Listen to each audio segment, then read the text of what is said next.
বলতেছে যে কোশ্চেনটা হচ্ছে two alloys A and B are composed of two basic elements. The ratios of the composition of the two basic elements in the two alloys are 5:3 and 1:2.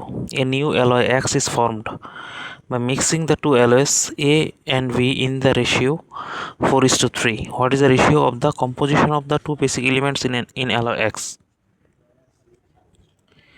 এখন নতুন alloy যেটা X গঠন করা হয়েছে এটাতে অ্যালয় এ এবং অ্যালয় বি এর ratio হচ্ছে 4:3. এই রেশিওটা হচ্ছে দুইটা আলাদা অ্যালয় এ এবং বি এর রেশিও, ওটা বেসিক এলিমেন্টগুলোর রেশিও না. 4:3 হচ্ছে অ্যালয়েস এ এবং অ্যালয় বি এর রেশিও. এই অ্যালয় এতে এই চারের মাঝে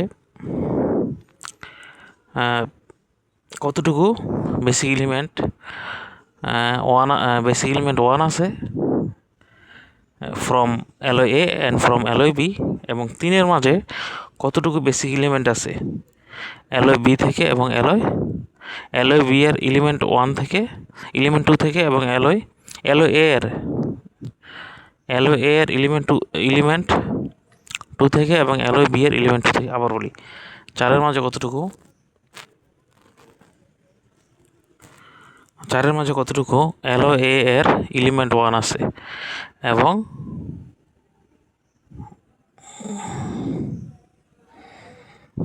কারণ এই চারের মাঝে অ্যালয় এ আছে, চালো আবার এর মাঝে বেসিক এলিমেন্ট 1 এবং বেসিক এলিমেন্ট 2 আছে. আবার বি এর মাঝে মানে তিন মানে হচ্ছে অ্যালয় বি এর মাঝে বেসিক এলিমেন্ট 1 আছে, আবার বেসিক এলিমেন্ট 2 আছে.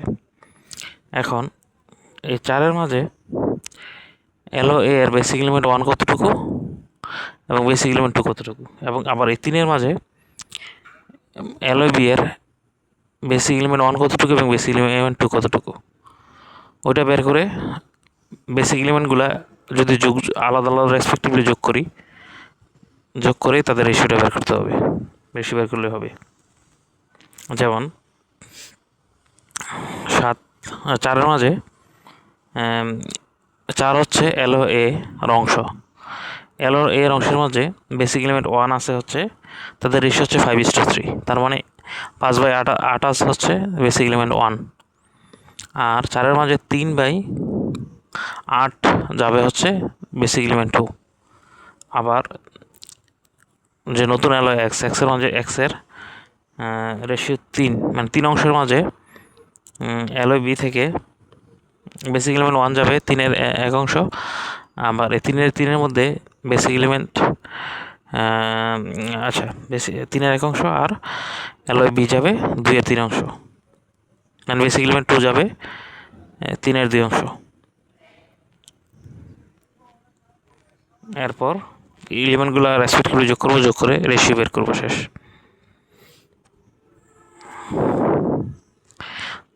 তারপর বলছে যে আরেকটা math, in a mixture of milk and water their ratio is 4:5 in the first container and the same mixture has 5:1 in the second container.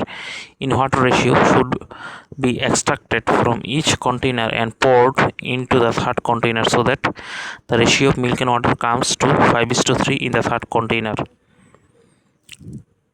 তার মানে প্রথম রেশিও যেটা 4:5, এর মাঝে মিল্ক আছে 4/9, মিল্ক আছে 4/9, আর ওয়াটার আছে 5/9. আর সেকেন্ড কন্টেইনারে মিল্ক আছে হচ্ছে 6/5 বা 5/6, আর ওয়াটার আছে 1/6. এখন থার্ড কন্টেইনারে কতটুকু ওয়াটার এক্সট্রাক্ট করতে হবে প্রথম রেশিও থেকে, এবং কতটুকু মিল্ক এবং ওয়াটার এক্সট্রাক্ট করতে হবে প্রথম রেশিও থেকে এবং প্রথম কন্টেইনার থেকে, এবং দ্বিতীয় কন্টেইনার থেকে কতটুকু মিল্ক এবং ওয়াটার এক্সট্রাক্ট করতে হবে যাতে করে আমার থার্ড কন্টেইনার রেশিওটা 5:4 হয়. এখন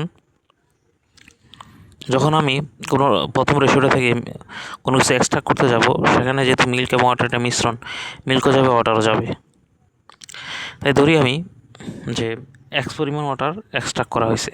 এই এক্সের মাঝে মিল্ক কতটুকু যাবে, ওয়াটার কতটুকু যাবে। মিল্ক যাবে হচ্ছে ওই রেশিওতে, যে রেশিওতে আছে 4/9, আর ওয়াটার যাবে হচ্ছে 5/9। আবার যখন আমি সেকেন্ড রেশিও থেকে কিছু একটা রেশিও সরাবো, তখন সেখানে আবার মিল্কও যাবে, ওয়াটারও যাবে। তাহলে ধরি ওয়াই এক্সট্রাক্ট করা হলো, তাহলে ওয়াই এক্সট্রাক্ট করলে ওখানে মিল্ক যাবে হচ্ছে 5/6, আর ওয়াটার যাবে হচ্ছে 1/6। এবার মিল্কগুলো যোগ করবো, ওয়াটারগুলো যোগ করবো, এবং এই মিল্ক আর ওয়াটারের রেশিও দেওয়া আছে 5:4। তাহলে মিল্কগুলো যোগ করে মিল্কের রেশিও এবং ওয়াটারের রেশিও সমান 5:4। এখান থেকে বের হয়ে যাবে তাদের কোন রেশিওতে এক্সট্রাক্ট করা হয়েছে। আর যদি বলতো যে 5:4 না বলে যদি বলতো সমান সমান থাকবে ওয়াটার এবং পানি, এক্ষেত্রে যে দুইটা রেশিও সিমিলারলিভাবে বের করে জাস্ট এবার মিল্ক সমান সমান ওয়াটার পর বসাই দিতে হবে। ওখান থেকে বের হয়ে যাবে এক্স, মানে কোন রেশিওতে এক্সট্রাক্ট করা হয়েছে, x/y কত।